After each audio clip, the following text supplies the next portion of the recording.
Daghan nangutana kung unsa ang gospel. Simple ra gyud kayo mga igsoon.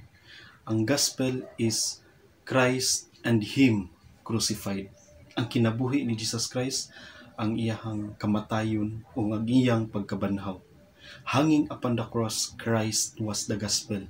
This is our message, our argument, our doctrine, our warning for the impenitent, our encouragement for the sorrowing, and this is the hope for every believer. Walay lain, si Kristo nga namatay gilansang didto sa Kalbaryo sa krus.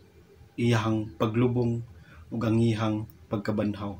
Kay daghan kitag makita dinha kana nga picture ibutang sa ato ang mind.